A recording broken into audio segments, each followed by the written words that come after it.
He just wanted to sign the divorce papers, until his ex-wife walked into the room with 3 babies who were his spitting image, and his life was turned upside down.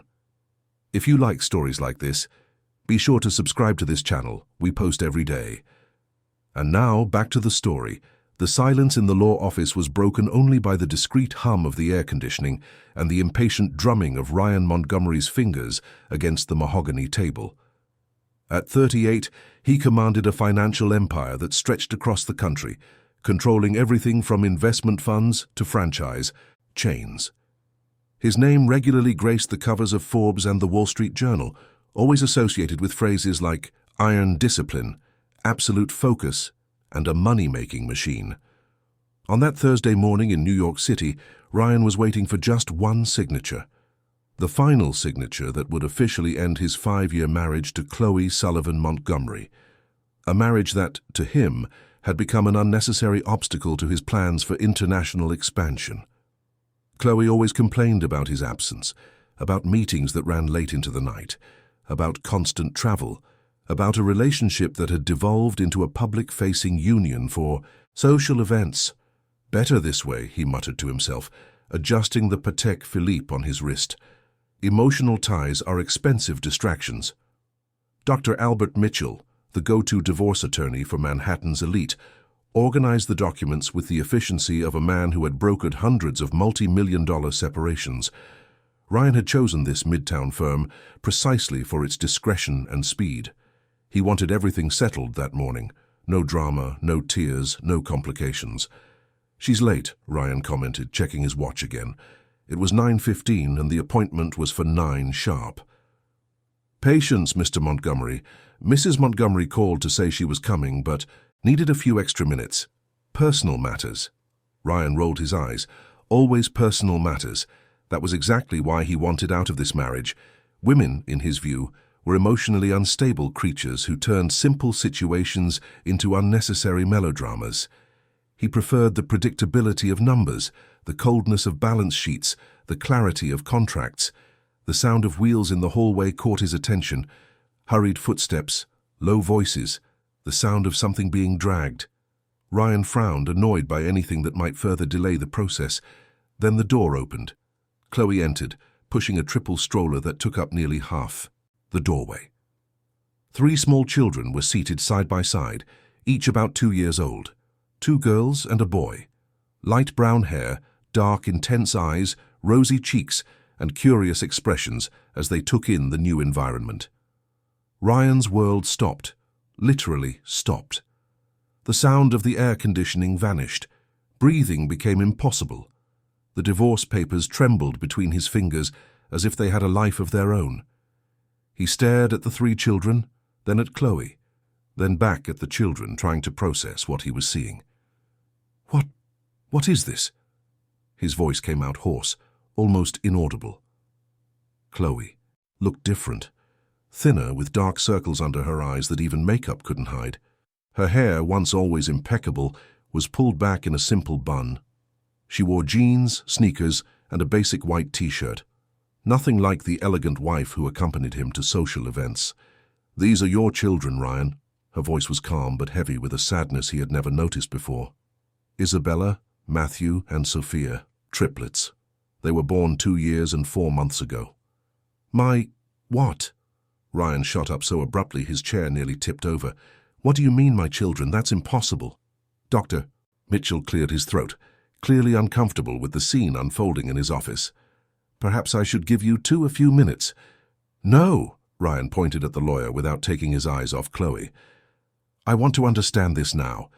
How can they be my children if I didn't even know they existed?" Chloe sighed and bent down to adjust Sophia's safety belt, who was trying to stand up in the stroller. The gesture was automatic, natural, the kind a person makes dozens of times a day. "You don't know because you chose not to know. You're lying." "Am I?" Chloe opened her purse and took out her phone. With a few taps, she showed the screen to Ryan. It was a call log, dozens of them, all to his number, all either rejected or unanswered. "These are the calls I made trying to tell you about the pregnancy. 142 calls in 6 months. Ryan took the phone and examined the dates. They started 3.5 years ago, Daily calls, sometimes multiple in one day, all without a response. I also tried email, Chloe continued, showing him a folder full of sent messages, WhatsApp, even certified mail. Your assistant, Martha, told me she had orders to filter any contact from me that might compromise your focus on business. The words hit Ryan like punches to the gut. He vaguely remembered giving Martha those instructions. He had been in the critical phase of acquiring 3 companies simultaneously, and any distraction could have cost millions. He had told her to block anything not related to business. But this doesn't... He stopped, his mind racing. Triplets? A high-risk pregnancy, Chloe explained, picking up Isabella as the little girl started to whimper. I found out at 12 weeks. The doctor said there were complications. I needed complete bed rest, constant monitoring. I tried to tell you because I was scared. It was my first pregnancy, and on top of that, it was 3 babies. Ryan looked at Isabella in Chloe's arms. The girl had his eyes, the same face shape, the same cleft in her chin that he hated in his own photos. I was hospitalized twice for bleeding, Chloe continued. The second time, at 6 months, I almost lost them. I was alone in the hospital, Ryan. Alone and terrified, praying you would show up, but you were in Miami closing that deal with the hotel chain. He remembered that trip. 15 days in Miami, then a week in New York, then 2 weeks in Chile. One of the biggest deals of his career. He had celebrated with Dom Perignon on the flight back. They were born premature, Chloe went on, gently rocking Isabella. 7.5 months. They spent 2 months in the NICU. Matthew had respiratory problems. Sophia, heart complications. Isabella developed an infection. For 2 months I basically lived at the hospital. I slept in a chair between their 3 incubators. Ryan sank heavily into his chair. His legs wouldn't support him anymore. 2 girls and a boy, triplets, his children he never even knew existed. Why didn't you try another way? Why didn't you come to my office? Chloe laughed, but there was no humor in the sound. I did, 3 times. Security had orders not to let me up. Martha said you were unavailable for personal matters. The 3rd time I was 7 months pregnant, swollen, exhausted, and the security guard said if I came back he'd call the police. That can't be true. Call Martha right now and ask her. Ryan picked up his own phone with trembling hands and dialed. Martha answered on the 2nd ring. Good morning, Mr. Montgomery. Martha, I need to know... He paused, looking at the 3 children. Matthew had fallen asleep in the stroller. Sophia was playing with a small teddy bear. Isabella was watching everything with curiosity. I need to know about Chloe's attempts to contact me 2-3 years ago. Silence on the other end of the line. Martha? Mr. Montgomery, you gave me clear orders not to disturb you with personal matters during the international market expansion. You said anything related to your marriage should be handled without your involvement. And you thought a pregnancy was a personal matter. Another silence, longer this time. She mentioned a pregnancy, sir, but she also mentioned divorce. I assumed she was trying to use a supposed pregnancy to prevent the separation. It's a common tactic according to my executive management course. Ryan hung up the phone and let it drop onto the table. Chloe watched him with an expression that mixed sadness with an old anger long since digested by time. Do you know what the hardest part was? She asked, kissing Isabella's forehead. It wasn't the complicated pregnancy. It wasn't the sleepless nights in the NICU. It wasn't taking care of 3 premature babies alone. It was seeing you in the Wall Street Journal 2 months after they were born, in an interview where you said that children are the worst investment a person can make, and that you would never sacrifice your professional focus for family matters. The memory came back like a fist. That interview, he had said that. At the time, it had seemed like a smart, provocative statement. The journalist had asked about his plans for fatherhood, and Ryan had answered with his usual coldness. I didn't know. You didn't know because you didn't want to know, because you decided that that our marriage, that anything not related to money was irrelevant. Dr. Mitchell cleared his throat again. Perhaps we should postpone this meeting. There are clearly issues to be discussed. No, Ryan said, his voice firmer. He stood up and walked over to the stroller. The 2 girls watched him with interest. Matthew was sleeping soundly. We're not postponing anything. He knelt down to the stroller's level. Sophia reached her tiny hand out toward him. Instinctively, Ryan offered his finger, and she grabbed it with surprising strength. "She's strong," he murmured. "She gets it from you," Chloe said. "They're all as stubborn as you are." Ryan looked at Sophia holding his finger, then at Isabella, who was studying him seriously, then at Matthew sleeping with his mouth slightly open. 3 children. His children. Children who were already taking their first steps, saying their first words, developing their own personalities. And he had missed all of it. How did you support yourselves? How did you pay for the hospital, the doctors? I sold my share in the design firm. I sold the apartment my grandmother left me. I used up all my emergency savings. When the money ran out, I went to live with my mom in Albany. Ryan closed his eyes. Chloe had built a graphic design firm that, while small, was profitable and respected. Her grandmother's apartment on the Upper East Side was worth at least $1.5 million, and she had sold it all to take care of the children he didn't even know existed. "Why didn't you sue for child support? Why didn't you take me to court?" Chloe adjusted Isabella in her arms and looked him straight in the eye. "Because I didn't want my children to grow up thinking their father loved them because a court ordered him to. I wanted that, if you ever met them, it would be by choice, out of real love." "And now? Why did you bring them here today?" "Because I needed you to meet them before you signed the divorce papers. Not to ask for money, not to try and save our marriage, but because they have a right to know who their father is. And you have a right to decide whether you want to be a part of their lives or not." Ryan stood up slowly. Dr. Mitchell was nervously shuffling papers, clearly out of his comfort zone. The elegant office with its city view suddenly felt too small to contain the magnitude of what was happening. "If I sign these papers," Ryan said, pointing to the divorce documents, "what happens to them?" "We go back to Albany. I continue raising them on my own. You go on with your life as planned." "And if I don't sign?" Chloe hesitated. "That depends on what you want, Ryan. If you just want to clear your conscience with a monthly check, I'd rather you sign and disappear. But if you really want to be a father, if you're willing to change, to be present, to put them first sometimes, then we can talk." Ryan looked at the children again. Sophia was still holding his finger. Isabella was playing with her own little feet. Matthew had woken up and was watching him with sleepy eyes identical to his own.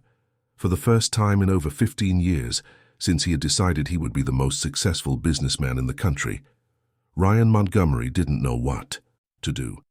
His entire life had been built on absolute control, strategic planning, risk analysis, decisions based on data, not emotions. But nothing, absolutely nothing, had prepared him for this moment. "I need time," he said finally.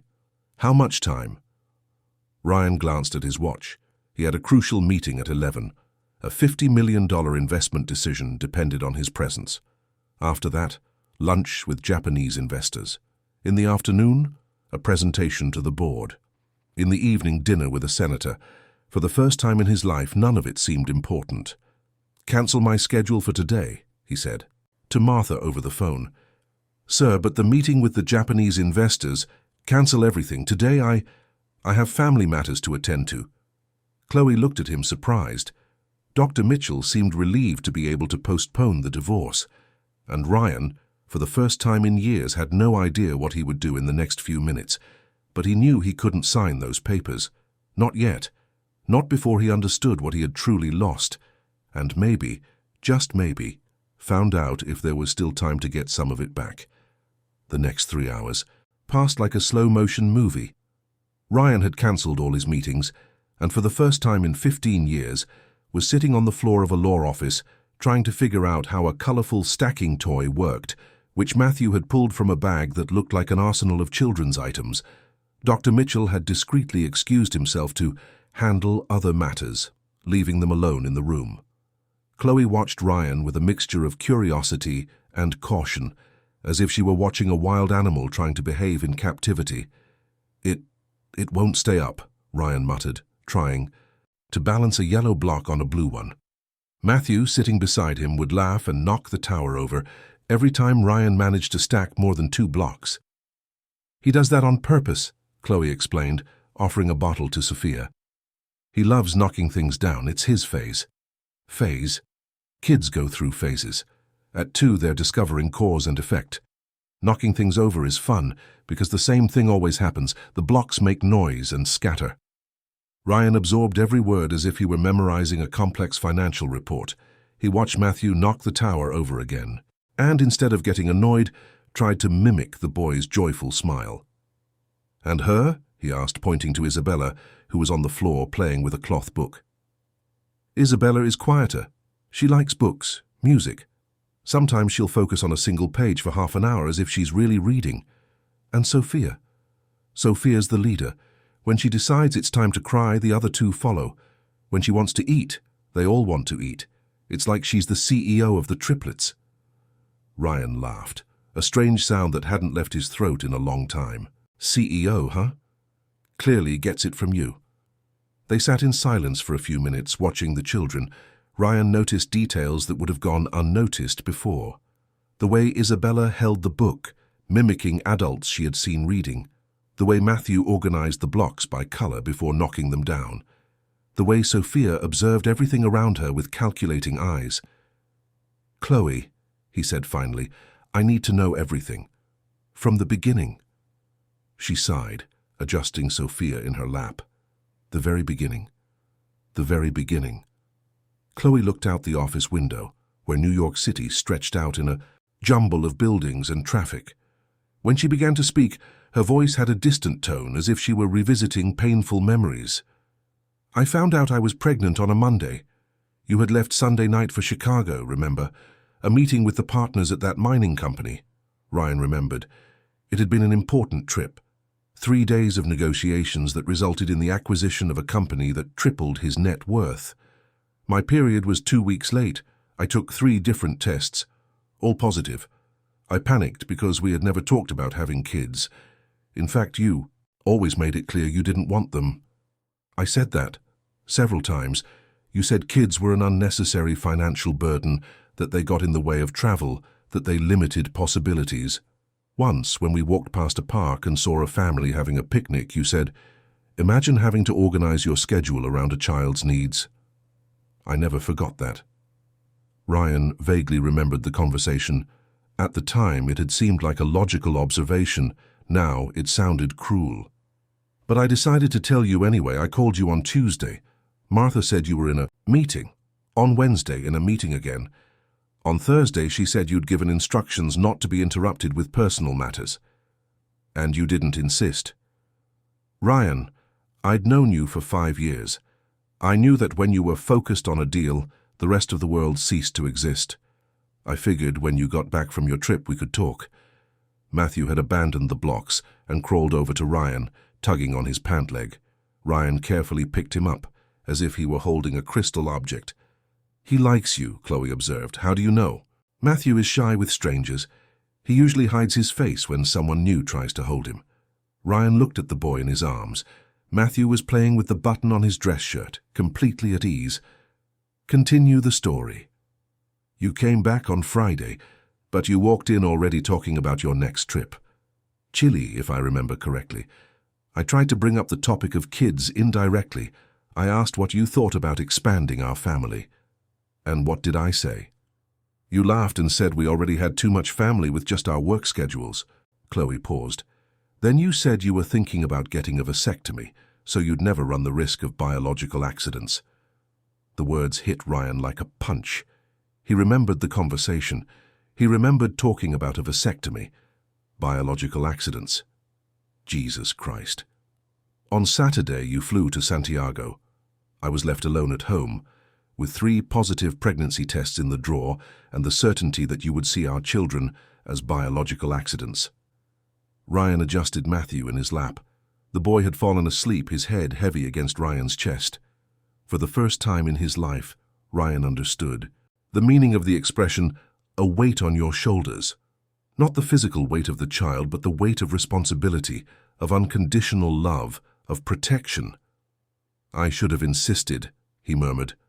"No, Ryan. You should have been the kind of man I felt safe sharing that news with. The truth hurt more than any criticism. And when did you find out about the triplets? At 12 weeks. I went for the first ultrasound alone. The doctor was silent for a long time, moving the device over my belly. Then he asked if I had a history of twins. In my family. When I said no, he showed me the screen, 3 flashing dots, 3 babies. Chloe laughed, but it was a melancholy laugh. I cried right there on the exam table, out of fear, happiness, panic. Triplets, Ryan, 3 babies at once, and you were in Chile closing a deal. How did you manage the medical care?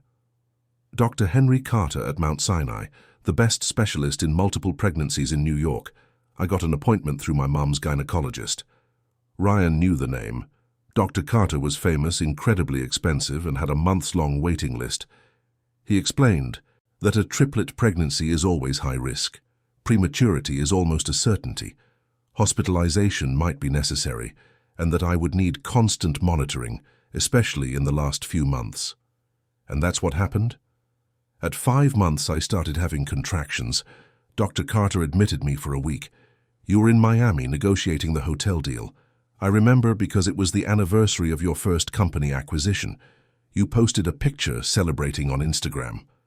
Ryan remembered the post, a photo of him toasting with champagne with the caption, 5 years building an empire, just the beginning. 15,000 likes, hundreds of congratulatory comments. Meanwhile, Chloe was in the hospital alone, trying to keep their children from being born too soon. At 6.5 months, I woke up one night with heavy bleeding. My mum rushed me to the hospital. Dr. Carter said one of the babies was in distress, that they might have to do an emergency C-section. And you tried to call me? 47 times that night. 47, Ryan. I called you, the office, Martha, even the driver who sometimes took you to the airport. No one answered. Ryan closed his eyes. He remembered that night. He was in Miami, at a party after closing the deal. He had put his phone on silent and drank until he passed out. Fortunately, they managed to stabilize the baby. It was Sophia, but I was hospitalized until they were born. 2 months in the hospital. Alone. Alone. My mom came when she could, but she works. She has her own life. I spent my days reading about prematurity, about triplets, watching videos of exercises for multiple pregnancies, and waiting for you to call. Matthew stirred in Ryan's arms, making soft sleeping sounds. Instinctively, Ryan began to rock him gently, a motion he didn't know he knew. They were born at 32 weeks, Chloe continued. Isabella weighed 2 pounds 10 ounces, Sophia 2 pounds 14 ounces, Matthew 2 pounds 7 ounces, 3 tiny babies covered in tubes hooked up to machines. And they went straight to the NICU. 62 days. 9 weeks of seeing my children through the glass of incubators, only able to touch them for a few hours a day. Sophia had heart problems. Matthew, lung issues. Isabella developed an infection that almost killed her. Ryan tried to imagine it. He couldn't. His mind, trained to deal with numbers and strategies, couldn't process the magnitude of that experience. During those 2 months you were on the cover of Forbes, the young tycoon who revolutionized the American market. I remember it came out on a Wednesday. I was in the NICU pumping breast milk when a nurse brought me the magazine. She said she saw my last name and thought you might be a relative. The irony was devastating. Ryan on the cover of a magazine celebrating his success, while his children fought for their lives just a few miles away. What did you do with the magazine? I kept it. I still have it. I thought maybe one day they would want to see what their father was like when they were born. Isabella crawled over and tugged on his pant leg, wanting attention. He picked her up with his free arm, now holding 2 children at once. It was a physical weight that challenged his muscles, but an emotional weight that was even harder to bear. When they finally got out of the hospital, Chloe continued, I had no idea how to take care of 3 babies alone. My mom came to help for 2 weeks, but then she had to go back to Albany. I hired a nanny, but with 3 premature babies who needed constant attention, it must have been impossible. Almost. It was 18 bottles a day, dozens of diapers, 3 different medication schedules. Sophia was still on a heart monitor. Matthew needed respiratory therapy. Isabella was on antibiotics every 6 hours. Ryan tried to imagine the schedule. He, who organized his agenda with military precision, couldn't fathom how one person could manage such logistics. And I kept trying to contact you, even after they were born, even after they were discharged, because I thought if you saw them, if you understood what had happened, I would change my mind. I had hope. Ryan looked at the 2 children in his arms. Isabella was playing with his watch, fascinated by the shine of the metal. Matthew was still asleep, breathing softly against his chest. Sophia remained in Chloe's lap, but she was watching everything intently. When did you give up? 9 months after they were born. You gave that interview to Business Week. Ryan remembered. The journalist had asked about his personal plans, about balancing work and personal life, and he had given an answer that, at the time, he considered smart and provocative. What exactly did I say?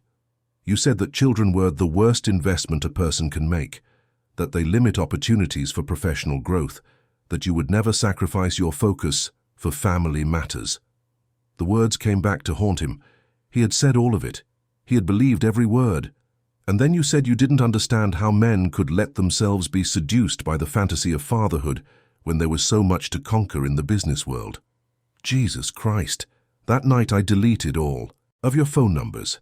I stopped trying to make contact. I decided to raise them on my own. Ryan was silent for a long time. Isabella had fallen asleep too, and now he held 2 sleeping children. Their combined weight was significant, but he didn't want to put them down. How did you manage financially? I sold the company, not for what it was worth, because I needed to sell it fast, but I got a reasonable price. I sold Grandma's apartment. I used up all my emergency savings. And when it was all gone, I moved to Albany, to your mom's house. To my mom's house, in a city where no one knew me as the ex-wife of tycoon Ryan Montgomery, where I was just Chloe, a mother of triplets. Ryan imagined the transition. Chloe had been the owner of a successful company, lived in an apartment on the Upper East Side, and frequented the best restaurants in New York. And she had traded it all for life in an upstate city, in a small house, raising 3 children alone. And how are they now? Financially, I mean. We're okay. I got a remote job doing design for a company in Syracuse. It doesn't pay much, but we can live with dignity in Albany. My mum helps with the kids when I need to work. But doctors, school, their future. One thing at a time, Ryan. You can't plan your whole life when you're just surviving day by day. The sentence felt like a slap in the face to someone who planned the next 10 years of his life with mathematical precision. Why did you bring them here today? He finally asked. Chloe adjusted Sophia, who had started to get restless. Because they ask about their father. They ask. Isabella can already form full sentences. When she sees other kids with their dads, she asks where her daddy is. I've always told her that daddy was working far away, but she's getting too smart for that answer. Ryan looked at Isabella, sleeping in his arms. A 2-year-old girl who asked for her father, a father who didn't even know she existed. And I decided it wasn't fair for them to grow up without at least meeting you. Even if you decided not to be part of their lives, they had the right to know who their father is. And if I want to be a part, Chloe studied him for a long moment. That depends on what being a part means to you. Explain. If it means a monthly check and a 2-hour visit on Sunday, I'd rather you sign the divorce papers and get out of our lives. And if it means more than that, then you're going to have to prove it to me. How? By being present. For real. Not by sending Martha to handle issues related to your children. Not by outsourcing fatherhood. Not by using money to replace time and attention. Ryan nodded slowly. It made sense, but it also terrified him. I don't know how to be a father, Chloe. Nobody does. You learn by doing. What if I mess it all up? You're going to mess a lot of things up. Every parent does. The point is to be there to fix your mistakes and learn from them. Matthew woke up and looked directly into Ryan's eyes. For a moment, they just stared at each other. Then the boy smiled, a toothless, genuine smile that struck Ryan like a bolt of lightning. In that instant, something inside him changed irrevocably. It wasn't A rational decision based on a cost-benefit analysis. It was something more primitive, more profound, an instinct he never knew he possessed. "I want to try," he said. "Try what?" "To be a father. To be the father they deserve." Chloe watched him for a long time. "Are you sure? Because if you start this and then give up, you'll hurt them far more than if you never showed up at all." Ryan looked at Isabella, still sleeping, at Matthew, now playing with the buttons on his shirt, at Sophia, who was watching him with curiosity, 3 children who carried his eyes, his DNA, his genetic heritage. 3 children whose first 2 years of life he had missed. 3 children who could teach him something that no MBA, no mentor, no business book ever could. "I'm sure," he said, "but I'm going to need your help." "My help?" "To learn, to understand how they work, to not screw everything up." Chloe smiled for the first time that morning. It wasn't a full smile, still tinged with caution, but it was a start. "Okay, but on a few conditions." "What are they?" "First, you're going to get to know them gradually. No trying to make up for 2 lost years in 1 week." "Okay." "Second, no expensive gifts to impress them. They need your presence, not your products." "Okay." "Third, if you ever mention vasectomies or biological accidents around them, I will end you." Ryan laughed. "Okay. Any other conditions?" "Yes. You're going to have to learn how to change a diaper." "They still wear diapers?" "Ryan, they're 2. Of course they wear diapers." He looked at the 3 children with a mix of panic and determination. Changing diapers, right. It couldn't be harder than closing a $50 million acquisition, could it? Ryan's first attempt at changing a diaper was an epic disaster that nearly resulted in Matthew rolling off the bed. 3 days after their meeting at the lawyer's office, he had shown up at Chloe's house in Albany with a suitcase full of clothes and the firm intention of intensive fatherhood training. Chloe watched from the bedroom doorway as Ryan struggled with the diaper's adhesive tabs, his face as concentrated as if he were analyzing a complex balance sheet. "No, Ryan. The part with the little animals goes in the front," she instructed for the 5th time. "But that makes no ergonomic sense," he protested, holding the diaper upside down. "If the tabs are in the back, how am I supposed to secure them in the front?" Matthew, lying on the bed, giggled and kicked his legs in the air, apparently amused by his father's confusion. Isabella and Sophia watched from the doorway as if it were a show. "Ryan, just give it to me." Chloe took over, changing the diaper in under a minute. "Like this, see? It looks easy when you do it. That's because I've done this over 2,000 times in the last 2 years." The number hit Ryan like a punch. 2,000 diaper changes he had missed. 2,000 moments of care and affection that Chloe had provided alone. That first week in Albany, Ryan faced a learning curve that challenged any MBA he had ever taken. He discovered that 2-year-old triplets had the energy equivalent of 3 small hurricanes, that they were capable of destroying an organized room in minutes, and that their needs did not follow pre-established schedules. "Why is she crying?" he asked desperately in the middle of Wednesday night, holding a screaming Sophia who had been wailing for 20 minutes.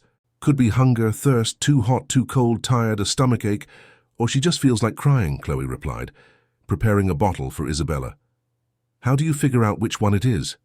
"Trial and error, and a lot of maternal instinct." "What if I don't have paternal instinct?" "Then you develop it, or you have a breakdown." Ryan chose to develop it, though there were moments when a breakdown seemed more appealing.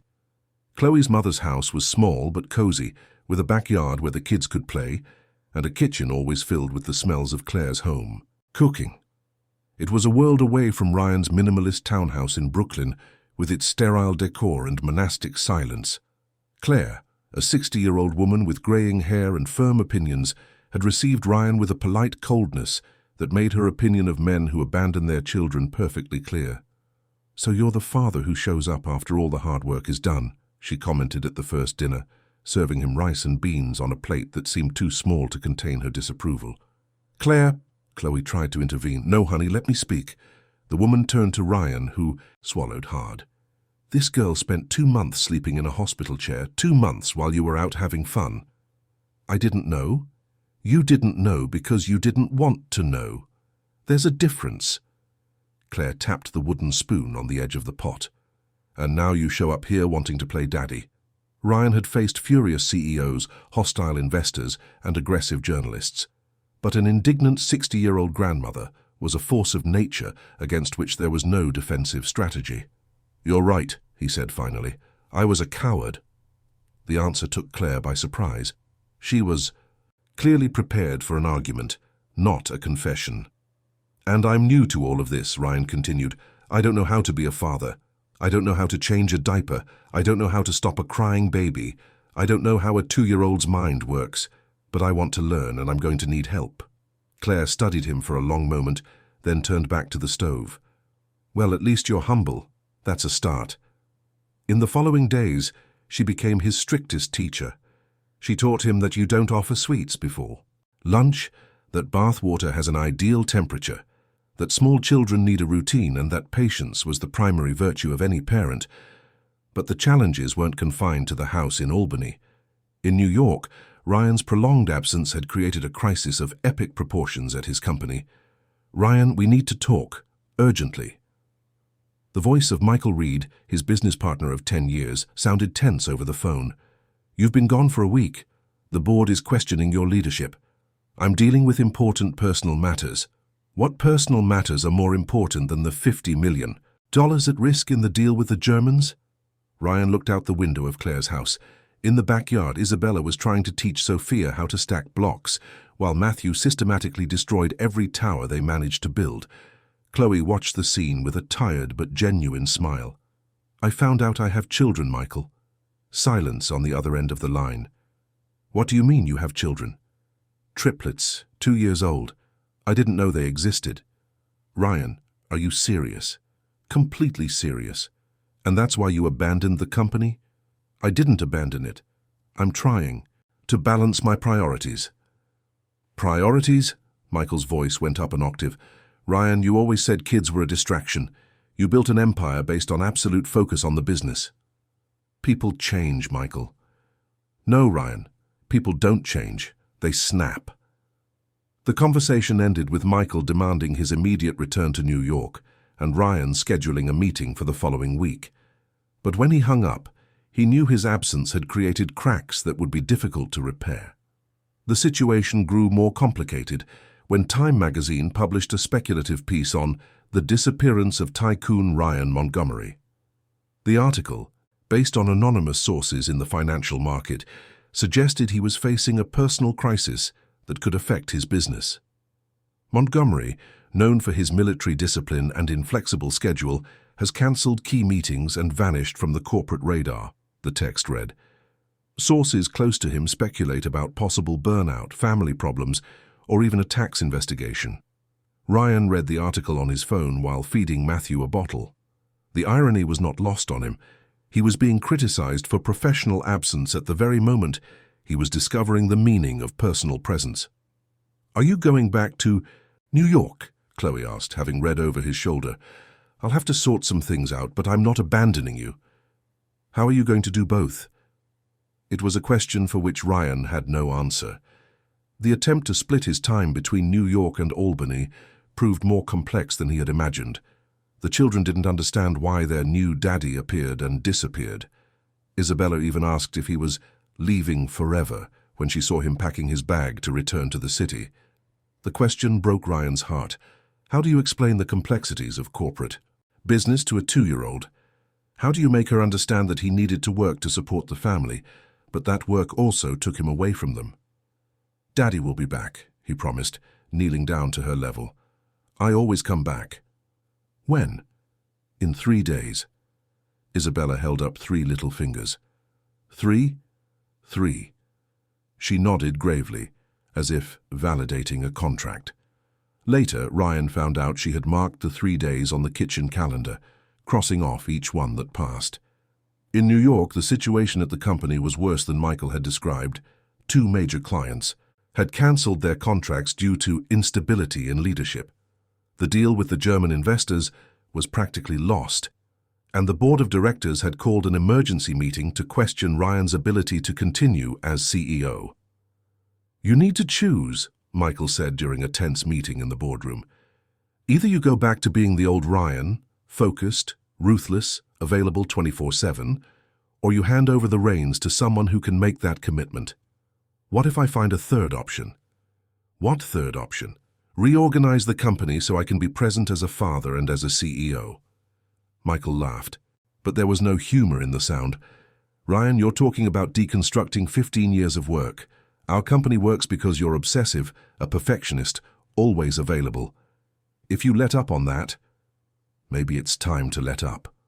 Or maybe it's time for you to wake up to reality. The board meeting was brutal. 12 men and 2 women all questioning his sudden, emotional instability.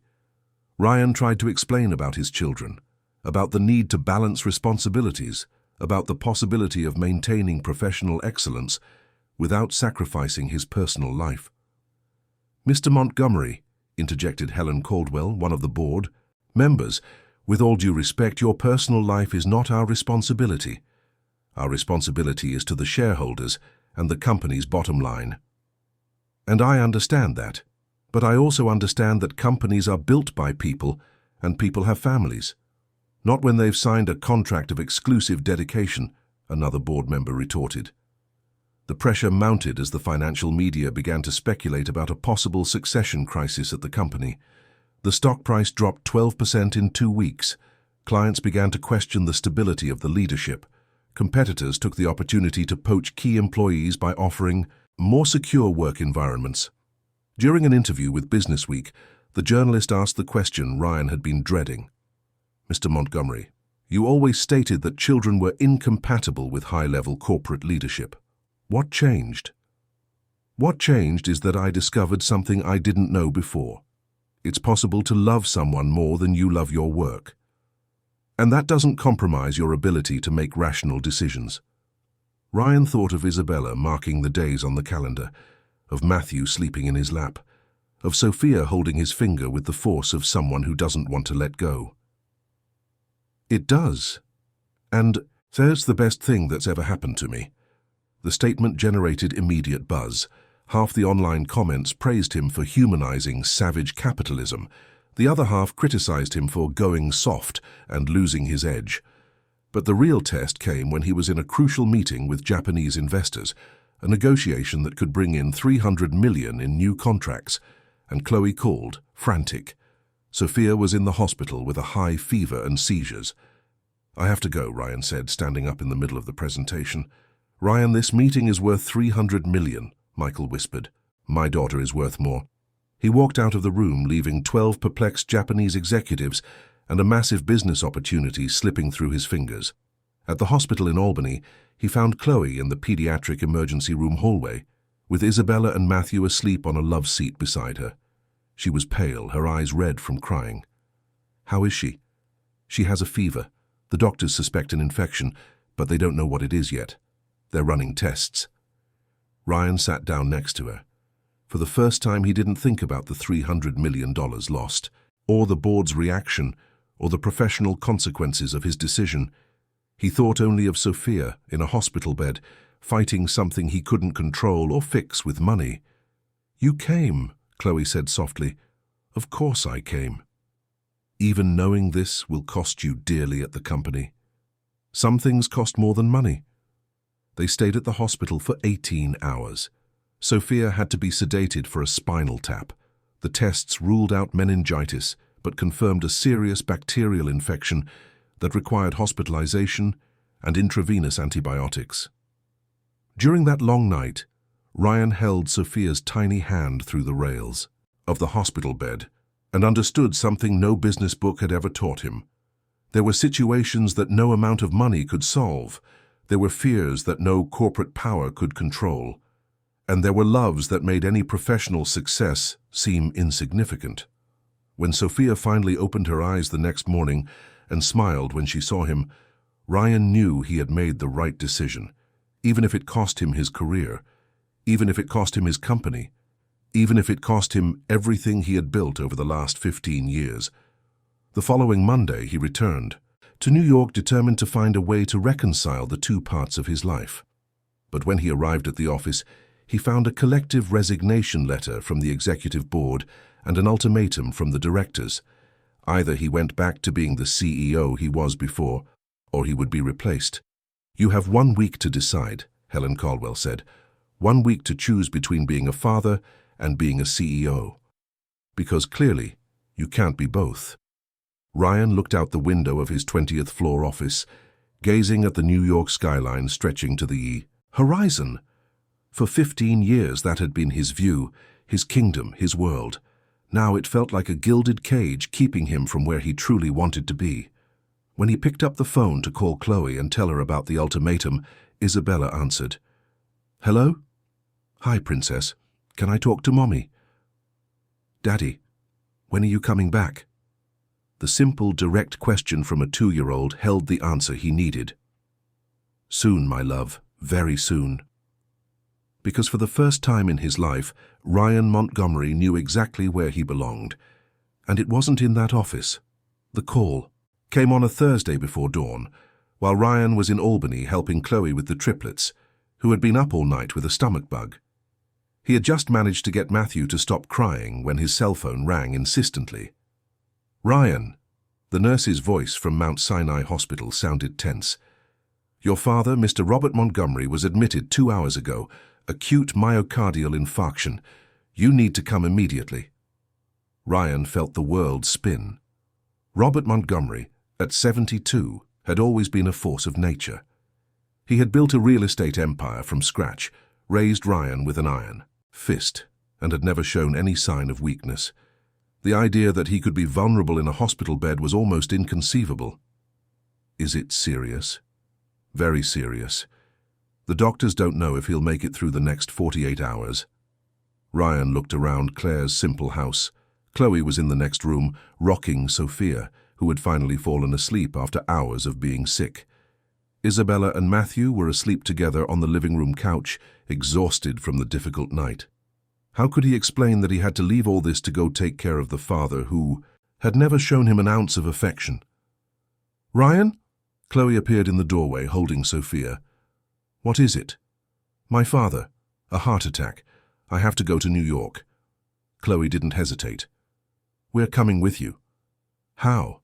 "The kids are sick. It's a 4-hour drive. Then we'll fly. You have a private jet, don't you?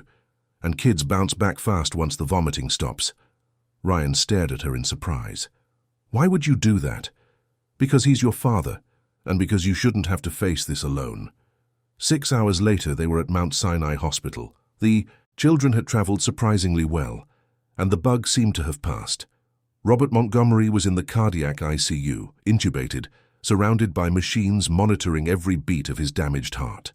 Ryan couldn't reconcile the image of the man in the bed with the authoritarian father he had known. Robert had always been big, imposing, with a commanding voice that made secretaries and executives tremble. Now he looked small, frail, almost lost among the tubes and wires. "He hasn't woken up since the surgery," explained Dr. Mark Vance, the cardiologist. "The heart sustained significant damage. Even if he survives, he'll need constant care." "For how long?" "It's hard to say. Maybe months, maybe years. It will depend on how he responds to treatment and if he has a strong support system." A support system. Ryan almost laughed at the irony. Robert Montgomery had spent his entire life pushing people away, demanding perfection, being critical and cold to everyone around him. Now, when he needed support, he was practically alone. Ryan had booked a suite at a hotel near the hospital, but Chloe surprised him again. "Why don't we stay at your place? The kids will be more comfortable and you'll be close if the hospital calls." Ryan's townhouse in Brooklyn Heights was a monument to modern minimalism. 3 floors of clean lines, neutral colors, and designer furniture. It was beautiful, sophisticated, and completely unsuitable for 3 2-year-olds. "Nothing in here is childproof," Chloe said, eyeing the sharp corners of the furniture and the expensive decorative objects scattered on low tables. "I never needed it to be." "Well, you do now." Over the next 3 days, while Robert remained in the ICU in critical condition, Ryan's house was transformed. Table corners were covered with foam protectors. Fragile objects were moved out of the reach of tiny hands. The home theater became a makeshift playroom. For Ryan, watching his sterile home being invaded by colorful toys, children's books, and high chairs was simultaneously terrifying and comforting. He was losing his sanctuary of a single man, but gaining something he never knew he wanted, a family home. On Sunday night, Robert finally woke up. Ryan was at the hospital when he got the call, helping Isabella with a 5-piece puzzle in the lobby. "He's asking for you," the nurse said. Ryan left the children with Chloe and went up to the ICU. Robert was awake but still intubated, communicating through gestures and expressions. When he saw Ryan, his eyes filled with tears, something his son had never witnessed. "Dad." Robert gestured for him to come closer. With weak movements, he pointed to a piece of paper and a pen on the bedside table. He wanted to write something. With difficulty, he wrote, "My grandchildren?" The question took Ryan by surprise. Robert knew about the triplets. How? Robert wrote more. "Saw in magazine. 3. Want to meet." "They're downstairs." His father's eyes lit up in a way Ryan had never seen. 2 hours later, with special medical clearance, Chloe came up with the 3 children. It was a surreal scene. The patriarch of the Montgomery family, connected to life support machines, watching 3 small children with an expression of pure enchantment. Isabella was the first to approach. "Grandpa sick?" Robert nodded, tears streaming down his face. He held out a trembling hand, and Isabella took it gently. Matthew, shyer, watched from a distance. Sophia, ever the leader, marched up to the bed and declared, "Grandpa, get better." It wasn't a question, it was an order. In the following days, Robert improved rapidly. The doctors attributed his progress to medication and physical therapy, but Ryan knew it had to do with the daily visits from his grandchildren. For the first time in his life, Robert Montgomery had something to live for besides work. When he was discharged from the hospital 2 weeks later, there was a discussion about where he would stay during his recovery. "He can hire private nurses at his apartment," Dr. Vance suggested. "Or he can stay with us," Ryan said, surprising everyone, including himself. "Ryan," Chloe intervened, "your house isn't equipped for an elderly person recovering from a heart condition." "Then we'll equip it." And so Robert Montgomery, the man who had spent decades being served by staff in his penthouse apartment, moved into his son's house, where he woke up every day to 3 children climbing into his bed. The forced cohabitation revealed sides of Robert that Ryan had never seen. Away from the corporate environment, without the pressure of commanding an empire, the patriarch was surprisingly patient and affectionate with his grandchildren. "Was he like this with you when you were little?" Chloe asked one afternoon, watching Robert teach Matthew how to stack blocks with the patience of a saint. "Never. With me, he was always demanding. Maybe because he didn't know how to be any different." It was during one of those afternoons that Robert finally talked to Ryan about the past. They were in the living room, the children napping after lunch, when his father said, "I did everything wrong with you." "Dad, no, let me finish. I raised you the way I was raised. With rigidity, high expectations, emotional distance. I thought it would make you strong. And it worked. I became successful." "You became lonely." Robert stopped arranging the scattered toys. "When I found out about the grandchildren, from that magazine I realized you were repeating my mistakes, prioritizing work, avoiding attachments, fearing that emotions were a weakness. It's not like that. Not anymore, but it was. I saw you talking about a vasectomy in that interview. That's exactly the kind of thing I would have said." The conversation was interrupted by Sophia waking up from her nap, but it continued over the next few days. Robert told him about his own lonely childhood, about the pressure of building an empire alone, about the fear of showing affection because he thought it would make Ryan weak. "And now?" Ryan asked. "Seeing how the kids respond to affection, do you still think it's a weakness?" Robert looked at Isabella, who was sitting on the floor flipping through a book, occasionally reading stories aloud to Matthew and Sophia. "Now I think affection is the only thing that matters." Ryan's transformation accelerated during those weeks. Living in the same house with Robert, Chloe, and the 3 children created a family dynamic he had never experienced. Simple routines like having breakfast together, watching cartoons, and giving the kids their nightly bath became the cornerstones of his day. He learned to read bedtime stories, discovering that Isabella liked fairy tales. Matthew preferred books about animals, and Sophia was obsessed with stories about superheroes. He learned to negotiate complex deals over how many vegetables had to be eaten before ice cream. He learned that patience wasn't an abstract virtue, but a practical necessity when dealing with 3 toddlers who discovered they could go on a potty strike to prolong playtime. And most importantly, he learned that love wasn't a feeling you could turn on and off at your convenience. It was a daily decision to put other people first. The company, meanwhile, was collapsing. Michael called daily with increasingly alarming reports. Major clients were cancelling contracts. The deal with the Germans was definitively lost. The board had given him an ultimatum. Either Ryan returned immediately or he would be replaced. "Ryan, you have to choose," Michael said during a particularly tense call. "The company or the family. You can't have both." "Why not?" "Because the market demands total dedication. You know that." Ryan looked out the living room window.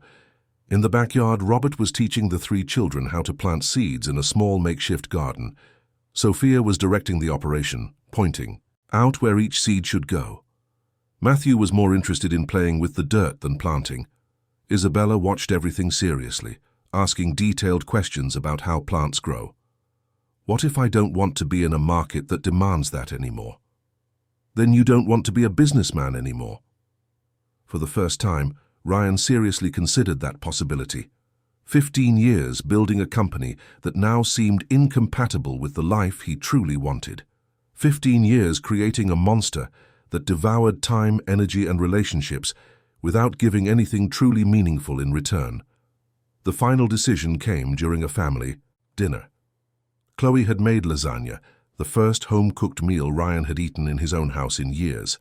Robert was helping Isabella cut her food into small pieces. Matthew was trying to eat with a fork, but mostly ended up using his hands. Sophia had declared she didn't like tomato sauce but was eating it anyway. It was chaotic, noisy, messy. It was everything Ryan had always avoided.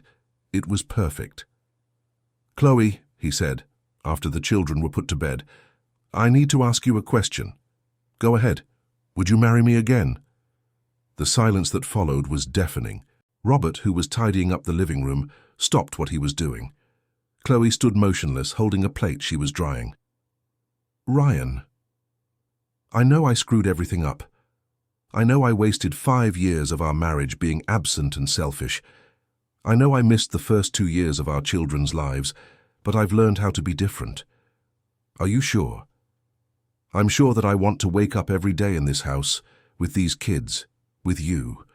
I'm sure I want to be there when Isabella really learns to read. When Matthew discovers what he truly loves besides knocking over block towers. When Sophia stops bossing everyone around and starts truly leading." Ryan knelt down in the kitchen right there, among the dinner plates and scattered toys. "Marry me again. Not for the man I was, but for the man I've become. For the father I've learned to be. And the company? I'll sell my shares, or hand it over to Michael. It doesn't matter. I'll find something that allows me to be a real father and husband." Chloe slowly dried her hands, looking at him kneeling in the middle of her messy kitchen. "What if you regret it later? What if you miss the power, the money, the life you had before?" Ryan looked around, at the children's drawings taped to the refrigerator, at the high chairs, at the table that needed to be replaced because it had sharp corners, at the house that had transformed from a sterile museum into a warm home. "It's impossible to miss something that never truly made me happy." Chloe walked over and extended her hand to help him up. "Then yes, I'll marry you again." The kiss that followed was different from all the others they had ever shared. It wasn't the passion from the beginning of their relationship, nor the formality from the end of their marriage. It was the promise of 2 adults who had learned what truly mattered in life. When they pulled apart, Robert was standing in the kitchen doorway, smiling. "About time," the old man said. "Now I can die in peace, knowing you'll raise my grandchildren right." "You're not dying anytime soon," Ryan retorted. "They're going to need their grandpa to teach them about plants." "And about how you can't raise children on work alone," Robert added. A lesson I learned. Too late, but one I can still pass on. That night, after Robert had retired to his downstairs bedroom, Ryan and Chloe stayed up in the living room talking about the future.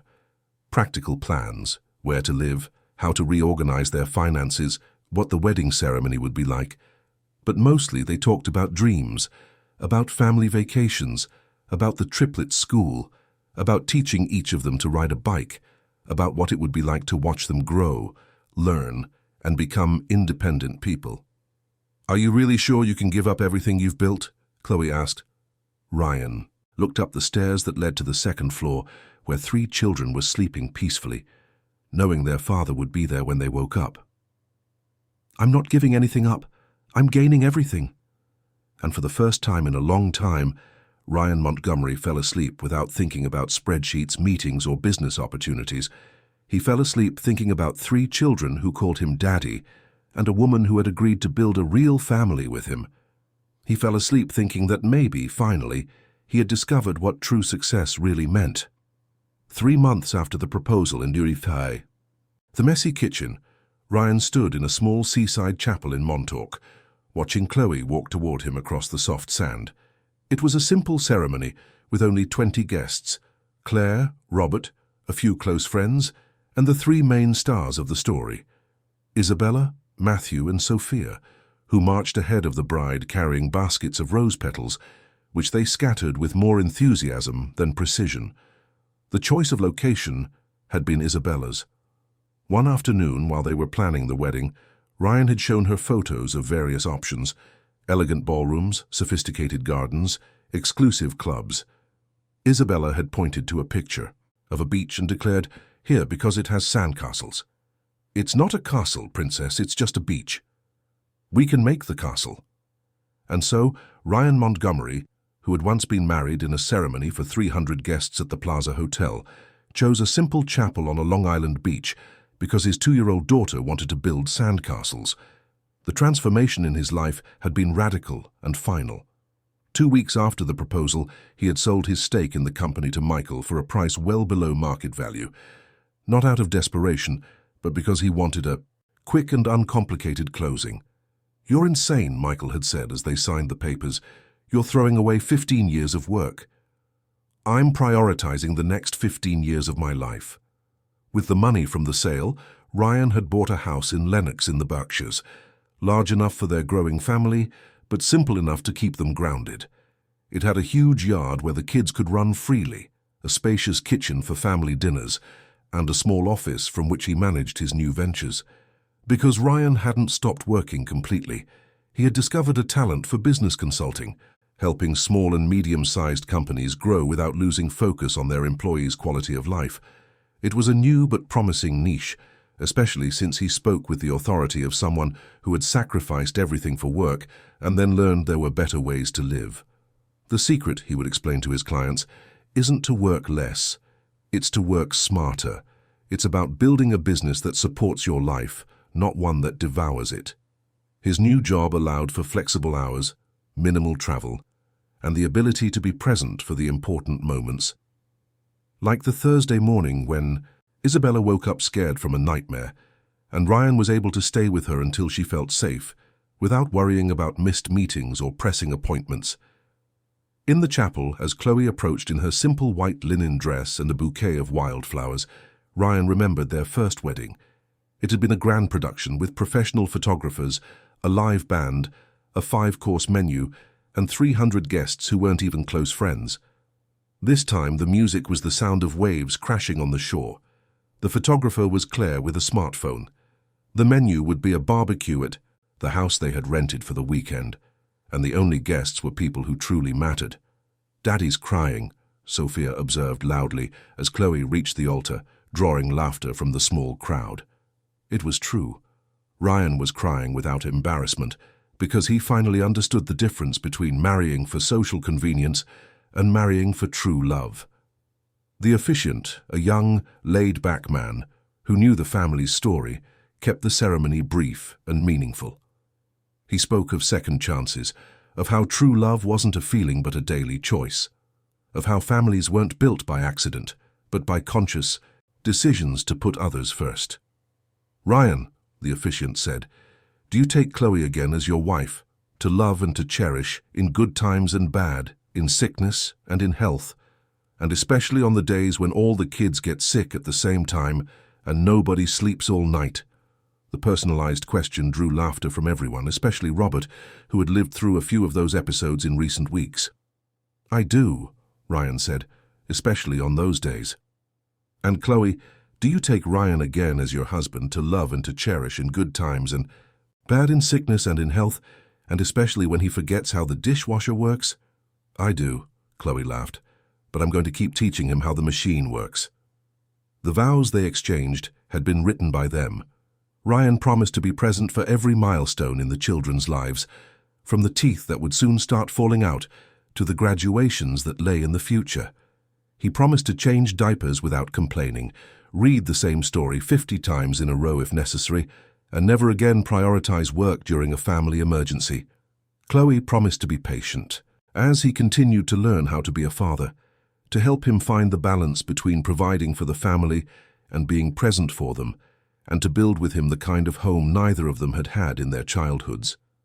When they finally kissed as husband and wife, again, the 3 children ran to hug them simultaneously, creating a family pile-up that Claire, the photographer, captured in a shot that would become everyone's favorite photo. The reception at the rented house was exactly what Ryan had never imagined he could want.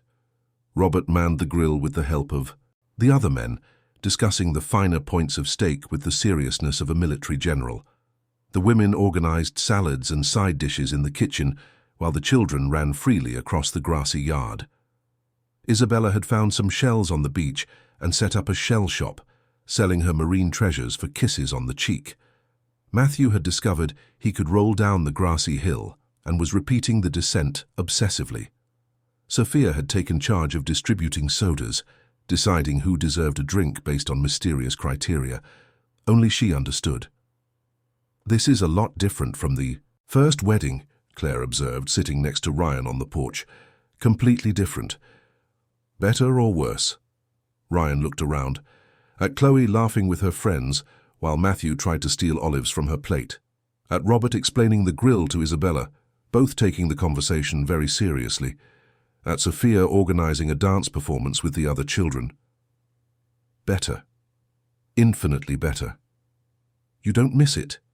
The life you had before? It was a question Ryan heard often, from journalists curious about his fall from the corporate world, from old colleagues who couldn't understand how he had given up so much power and money, from acquaintances who thought he had lost his mind when they heard the story. "Claire, can I ask you something?" "Of course." "Do you remember the happiest day of your life?" She thought for a moment. "The day Chloe was born." "And did it cost money?" "The hospital bill cost money, but it was covered." "And the second happiest day, when she graduated from college? Did that cost money?" "The graduation party did. But the joy of seeing my daughter succeed, that was priceless." Ryan smiled. "Exactly. The best moments in life don't cost money. They cost presence." That night, after all the guests had left and the children had finally fallen asleep, exhausted from playing, Ryan and Chloe walked alone on the beach. The moon was full, creating a silver path across the water. "So," Chloe said, "how does it feel to be a married man again?" "Like I've woken up from a very long sleep." "And you're not scared? Of the future, the responsibilities of everything that could go wrong?" Ryan stopped walking and turned to her. "I'm scared of a million things. I'm scared I'll mess something up with their upbringing. I'm scared I won't be able to support our family with my new work. I'm scared that one day you'll realize I still have a lot to learn about being a husband and a father. And I'm much more scared of what my life would be like without you all." They resumed their walk, hand in hand, planning the future. They talked about the kids' school, which would start the following year, about the possibility of having more children, about family trips, about traditions they wanted to create, about how to teach important values without becoming authoritarian parents. "One thing I know," Ryan said as they headed back to the house, "is that they'll grow up knowing they are loved. They won't have to figure that out at 38 like I did." 2 years passed. The family had settled completely into their life in Lenox. The house had become a true home with kids' drawings on the walls, toys scattered in the corners, and a kitchen always filled with the smell of home-cooked meals that Chloe had learned to make with Claire. Isabella, now 4, had become the family's reader. She read stories to her brothers, made up her own adventures, and was already talking about being a writer of kids' books when she grew up. She was the most sensitive of the 3, the one who noticed when someone was sad and offered spontaneous hugs. Matthew had channeled his destructive energy into sports. He played soccer with a passion, swam like a fish, and had convinced Ryan to build a small basketball hoop in the backyard. He was competitive like his father, but had learned from a young age that losing was part of the game. Sophia remained the natural-born leader. She organized the games, mediated conflicts between her siblings, and showed an emotional intelligence that was impressive for a 4-year-old. She was usually the one who convinced the other 2 to help with chores or behave in public. Robert had moved permanently into a smaller house near the family. His recovery from the heart attack had been complete, and he spent his days helping with the children, tending a small garden and discovering the simple pleasures he had missed during decades of building a business empire. "Did you know," he said to Ryan one Sunday afternoon as they flew kites in the yard, "that I had never flown a kite before? I was 70? Never. Never. Always thought it was a waste of time. Now I think I wasted time by not flying kites." Ryan's consulting business had thrived. He had a waiting list of companies wanting to learn how to balance growth with quality of life. He had written a book on the subject, The Present CEO: How to Build a Business Without Sacrificing Your Family, which was becoming a benchmark in the field. But the most important thing was that he had achieved what had once seemed impossible: being a present father and a fulfilled professional at the same time. 1. Thursday morning, as they were having breakfast as a family, Sophia asked a question that took Ryan by surprise. "Daddy, were you sad before we were born?" The question came out of nowhere, in the middle of a debate about who had finished their milk first. "Why do you ask that, Princess?" "Because Grandpa said you worked a lot and didn't smile." Ryan looked at Robert, who shrugged as if to say, "Kids ask anything." "I didn't know I was sad," Ryan answered honestly. "I thought I was happy because I worked a lot and made a lot of money. And now I know the difference between being busy and being happy." Isabella stopped eating to listen to the conversation. "What's the difference?" "Being busy is when you do a lot of things, but at the end of the day you feel empty. Being happy is when you do things that matter with people you love." "And do we matter?" Matthew asked. Ryan stood up and hugged all 3 of his children at once, creating what they called an octopus hug. "You are the most important thing in the world." "More important than work?" Sophia insisted. "Much more important." "Than work?" "More important than money?"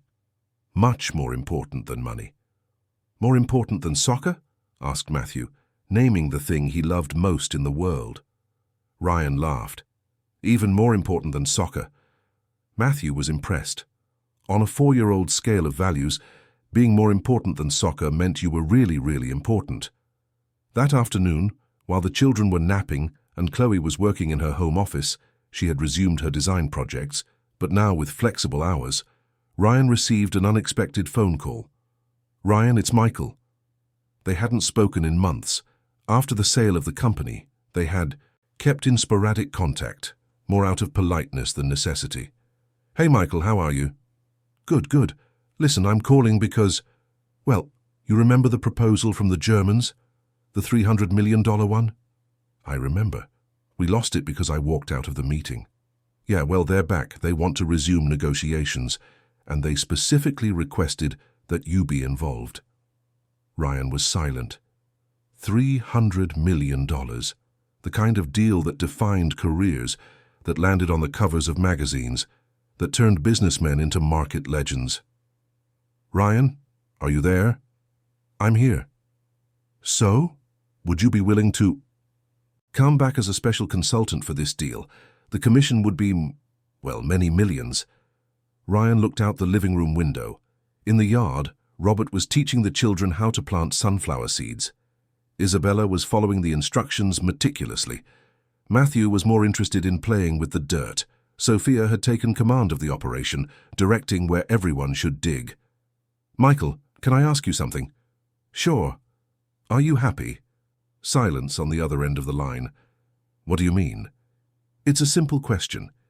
Do you wake up in the morning happy to be alive? Do you go to sleep at night satisfied with the day you had? Ryan, that's a little philosophical for a business call, so the answer is no. What are you trying to say? Ryan sighed.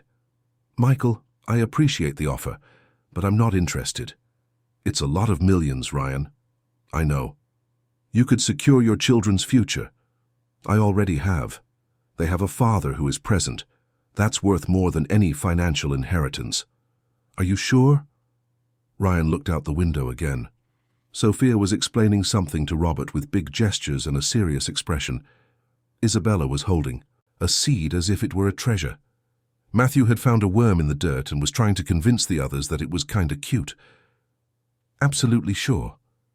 Well, Michael said after a pause, if you change your mind, I won't. After he hung up, Ryan stood by the window for a few minutes watching his family. 3 years ago, he would have considered anyone who turned down a multi-million-dollar offer completely insane. Now, he understood that the real insanity was sacrificing moments like this for money. Chloe came up beside him. Who was that? Michael, offering a few million for me to consult on a big deal. And you said that I already have everything I need. Chloe smiled and leaned against him. Are you sure? Chloe, 3 years ago I was a rich man who slept alone in an empty house. Today I'm a man who has 3 kids who fight over who gets to sleep in my bed when they have a nightmare. Which situation do you think is better? The second one. Definitely the second one. That night at dinner, Ryan announced he had planned a surprise for the weekend.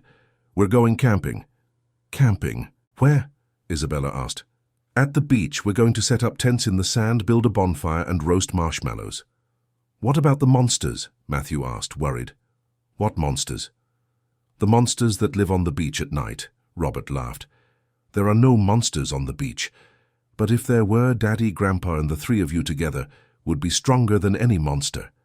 Is that true? Sophia asked. Of course, Ryan said.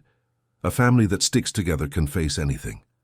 And so Ryan Montgomery, who had once slept in presidential suites at the world's finest hotels, spent one of the best nights of his life in a camping tent on the beach, with 3 children using him as a pillow and Chloe sleeping by his side.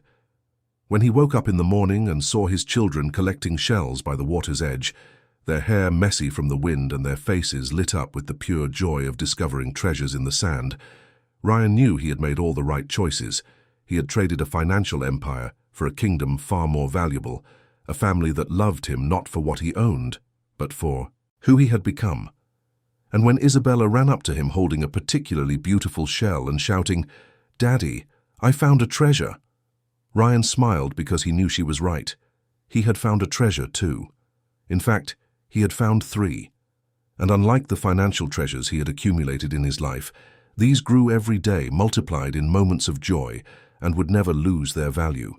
Because true love was the only investment that always paid dividends. And Ryan Montgomery, finally, was a truly rich man.